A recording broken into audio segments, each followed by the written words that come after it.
Yes, fight fans, body and mind sports, my people. You are fully appreciated in this round, my guys, my people. Let's start where we left off in my last video. I'm talking about Dimitri Bivol and Atur Beterbiev, the trilogy, my guys. We know, of course, no longer taking place in November as planned by Turkey Al Sheikh and Riyadh season to headline a stat card that they are planning for that month. In fact, this decision has come as both fighters, they opted that the fight should take place in Russia, and well, Turkey, they granted their request. However, Turkey is no longer involved in organization of this fight. In fact, they have a whole new organizer that is yet to be revealed. Speculations are, though, it will be the IBA, which is the International Boxing Associations, and their head honcho, Umar Kremlev, my guys, who will be taking over. So we are assuming, but check this though, what is even more surprising, there is even bigger purses on the table now for both fighters. My guys, my people.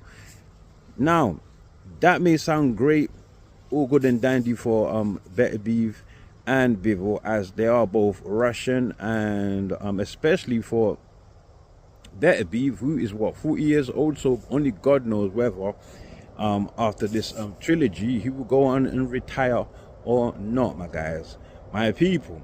The problem is that we now do not know when this fight is actually going to happen, so it's really hanging in limbo, and that has got Beterbiev, the much older fighter, really worried. Bivol is only 35, and so he believes that Bivol and team are making a dire attempt now to try and age him out, catch him when they know they will definitely win the fight, my guys, my people. And he shares his concerns on social media X, saying, how old do I have to be until I get this trilogy? And he goes on to complain that after the first bout, the undisputed bout where he beat Dimitri Bivol, he actually agreed to the rematch with Bivol in just 24 hours, to rematch Bivol within 4 months. As we know, the first fight, he actually went into that fight injured, and to take this rematch within 4 months, he went against his trainers and his doctors, so his team, he went against his team, my guys, my people, and he lost. I would say bad decision there by Beterbiev. Go with the team, and either way, why fight when you're injured? Make sure you're 100% recovered. But I guess because he won the first fight with the knee brace, he possibly thought he was going to win the rematch as well. And listen, he shot himself in the foot there, I would have to say. So he lost the rematch, and he's now looking for the trilogy, which is a rematch for Beterbiev, right? And so again, he goes on to say that this rematch with Bivol was actually agreed that it would take place in August. That was floating around. I remember when they were touting that date around as if it was a done deal, my guys, my people. However, Bivol, he came out later on to say that he cannot make that date and they should shift it to autumn. And then he changed his mind again. He said at the end of the year, my guys, my people. And look at where we are at now, in limbo. Absolutely disgusting, the move that Bivol and team are making. They're just delaying this fight without any good reason in sight. So I kind of side with Beterbiev's suspicions that they're actually trying to age him out, because the longer this fight takes, it is better for Bivol. It is better for Bivol. Not only that Beterbiev is getting older, he's 40 years old now. Maybe this fight, by the time they take it, is going to be a year or two, which means he's going to be 41 or 42 years old. So that is one reason. The other reason is that the longer it takes, more fights become available for Dimitri Bivol. You know, for example, Saul Canelo Alvarez fight may become available for Bivol, my guys, my people, as Canelo and Crawford. That gives Team Bivol time to find out the result of that fight there. And should Canelo win, who is dying for a rematch with Dimitri Bivol after Bivol actually schooled him in their first fight, you know, I think if Bivol is available to fight, they will take that fight over Beterbiev, which is not as lucrative as a Canelo fight. Not only that, but the Beterbiev fight, Bivol may actually lose if he takes that before the Crawford day or just after, if you understand what I mean, which means it spoils his chances of fighting Saul Canelo Alvarez. So I can see the move they're making here is total business, chess move by Eddie Hearn and Team Bivol, my guys, and it is absolutely disgusting. Trust me, I can't stress that enough, my guys, my people. So that fight is available. So it looks like they're waiting until that fight becomes available, right? Or to catch Beterbiev when he's old, and they're sure to win. They're sure to win. Even if Crawford wins and beats Canelo, that now makes an attractive matchup, right? Well, it will depend on how well Crawford is able to beat, you know, Canelo. Now, another fight is, of course, we have the IBF. The IBF, my guys. The longer this takes, we know the IBF, they have ordered their mandatory Michael Eifert to fight Dimitri Bivol if Bivol does not take the Beterbiev fight, my guys. So the longer the Russians they take to decide when this trilogy is actually going to take place, then Bivol might just go ahead and fight Michael Eifert, and that is a sure winnable fight for him. And then after Michael Eifert, he might go on to defend his WBO title against Callum Smith, who is waiting on that chance, that opportunity. Either that or Bivol you know, vacates and Callum Smith gets elevated. But if he does not take this Beterbiev fight, he's not gonna allow anybody to elevate. He will defend his titles and try to you know, hold those positions, right? If he doesn't, then that leaves the window open for him to fight David Benavidez, and that's another dangerous fight, although it is worth quite a bit. So yeah, so you can see the play here. You can see the play here. The longer they wait, chances are they don't have to fight David Benavidez. Chances are they get to fight Saul Canelo Alvarez, defend the IBF strap, defend the WBO strap against Callum Smith, and it's plain sailing from there on. Maybe after they do all that, then they'll catch Beterbiev when he's truly old and not the same fighter again. Maybe they might not have to fight him anymore because Beterbiev by that time would have given up and wanted to retire, and retired, my guys, my people. So this is some major dirty business work here that is being pushed by Eddie Hearn and Team Bivol, my guys, my people. But with that said, look, my people, let's move on to the next one. Beterbiev should have seen this play. You should have seen this play. The Russians, they will favor Bivol over Beterbiev. Beterbiev, yes, he's Russian too, but he lives in Canada. If he were to go on and beat Bivol in the trilogy, the belts go to Canada, not to Russia. The Russians, I'm sure, would want the belts to be in Russia, my guys.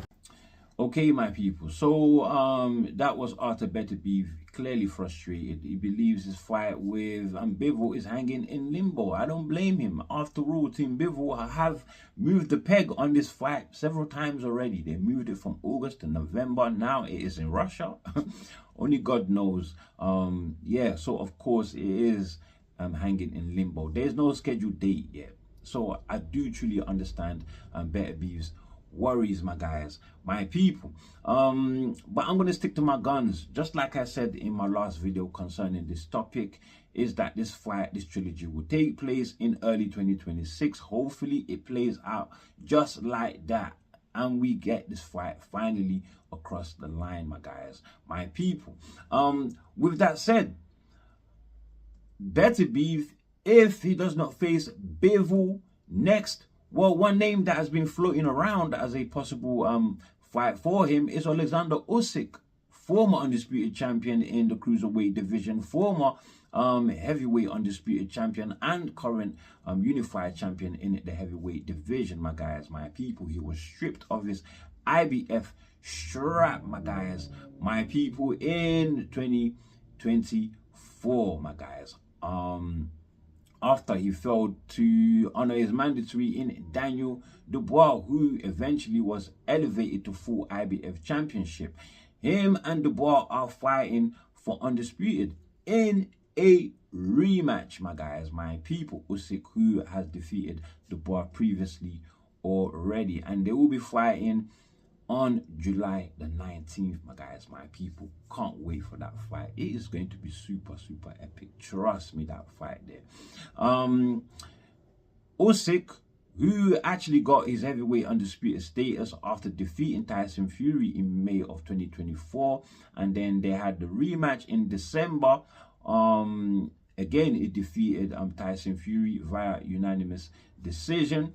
And, well, after that fight there, the question that was posed to him was, would you mind moving back to cruiserweight to, you know, compete? And you'd be, I'm sure you would love Usyk's reply. He said he would try moving back to cruiserweight and he would try to become undisputed champion again once more in that division. You know, and with that answer, questions were then posed to Beterbiev. Would you mind moving up to cruiserweight to face Alexander Usyk? And Beterbiev's reply was that him and Usyk have fought several times already in the amateurs. I've checked on BoxRec and they have fought 3 times in the amateurs. Usyk 2-1 up on Beterbiev. He defeated Beterbiev in the Olympics quarterfinals and defeated him also in the amateur world championships, my guys. Again, quarterfinals, my guys, my people. Beterbiev, who said that he would not mind facing Usyk at cruiserweight, but only for sport on a sporting perspective, not for monetary gain. But look, which 2 high-profile fighters are going to be fighting a serious boxing fight without money on the line? I damn sure know Usyk wouldn't be doing that for free. And I damn sure know if it was to happen, Beterbiev will be getting paid. So, yeah, that was not really a serious answer, to tell you the truth. Well, now Beterbiev has changed his tune and he has ruled out Usyk altogether. He says Usyk, even if Usyk moves down to cruiserweight, will be way too big, too strong, too skilled for him, my guys, my people. So, yeah, he declines. He declines, my guys, my people. At least is upfront and real about it. You know, so we're not going to be getting that bout nowhere, no time, my guys, my people. So, who does Beterbiev fight if he doesn't get the Bivol fight? I don't know, my guys. But don't worry, I believe this fight will happen early 2026. Bivol and Beterbiev trilogy, my guys, my people. Now, we were talking about earlier the November stat card. I just gave it a little mention that will no longer be headlined by Bivol and Beterbiev. Now to be headlined by David Benavidez, the WBC champion in the light heavyweight division. He got that status after now former undisputed champion Dmitry Bivol was stripped of that strap, my guys, my people, in failure of facing his mandatory David Benavidez. Now, Benavidez will be defending his new world championship, my guys, my people, for the first time against British fighter in Anthony Yarde, my guys, my people. Benavidez, who, you know, found his way to that title after defeating in his debut bout at light heavyweight, he defeated Alexander Usyk for the WBC interim strap, my guys, my people. And then since after that, you know what has happened. But before he actually was mandated to fight Bivol, right, he defended that interim strap once, and that was against David Benavidez in a super epic fight. Super epic fight, my guys, my people. You know, and well, now he's champion, and he will be defending against Anthony Yarde, who has actually fought for a championship title twice. First in 2019 for the WBO against now retired Sergey Kovalev, and then in 2023 for Beterbiev's unified titles. That was the WBA, that was the WBO, WBC, and IBF. Again, Yarde was defeated via KO, and he was KO'd in the Kovalev fight as well. So this is his third attempt against none other than David Benavidez. I say let's get this bout, my guys, my people. Anthony Yarde, who since he lost to Beterbiev, has won 4 on the trot, but has not been looking great, I have to admit. His last fight was against Lyndon Arthur in a rubber match. Was not looking great, but let's see what he can do in this fight against Benavidez. I doubt he's going to win. Just speaking the truth, my guys, my people.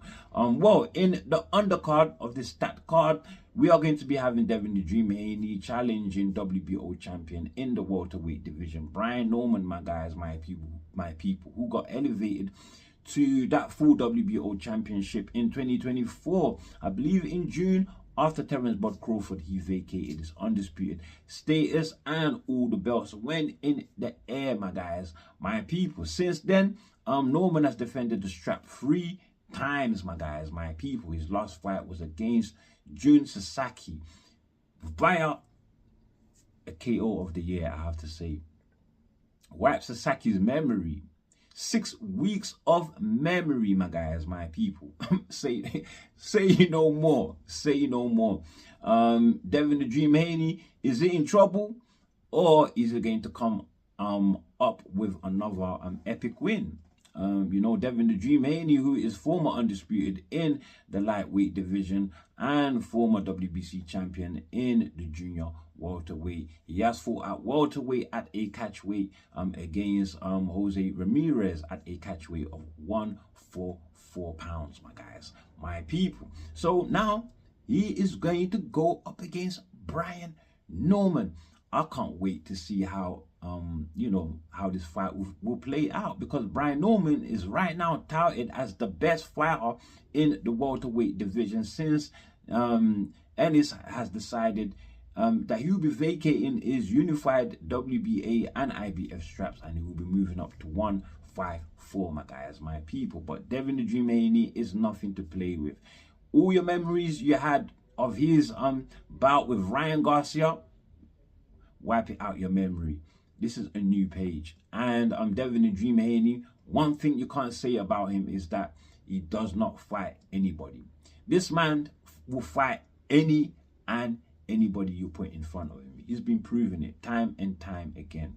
Well, anyway, let's move on, because in the undercard we are also going to be having Abdullah Mason, number 2 under the WBO in the lightweight division. He's going up against the number 1 in Sam Noaks, my guys, and Keyshawn Davis's WBO strap, which he was stripped of after missing weight in his fight that was supposed to happen against Edwin De Los Santos, but that fight eventually was cancelled, my guys, my people. Keyshawn missing weight by what?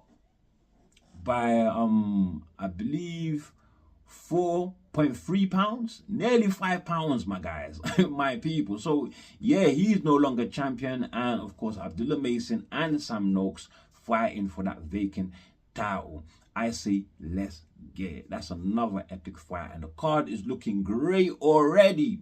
They could have just stopped there and just stacked it up with you know, loads of undercard fights that do not need any high profile names. but they had to do it Riyadh season style, Turkey Helal Sheikh styles, the Saudi style, right? Stack it up, right? And we are going to be having an undisputed bout as an undercard. We are going to be having in the junior bantamweight division the WBC and WBO champion Jesse Bam Bam Rodriguez. He's going up against Fernando Martinez, my guys, who is the WBA and IBF champion, my guys, my people. And I say, let's get it, my guys. That is going to be a real fire fight. If you know anything about these two fighters, and of course how super well, the lower division fighters, they are fighting at junior bantamweight, by the way. You know how the lower division fighters, how they play. Trust me, they play real rough, my guys, my people. Well, anyway, my guys, I'm going to stop there. That's all I have for you on this one, my guys, my people. But before you leave, do like, do share, subscribe, of course. Drop your comments below, and as always, my people, stay super blessed, and I'll see you next time.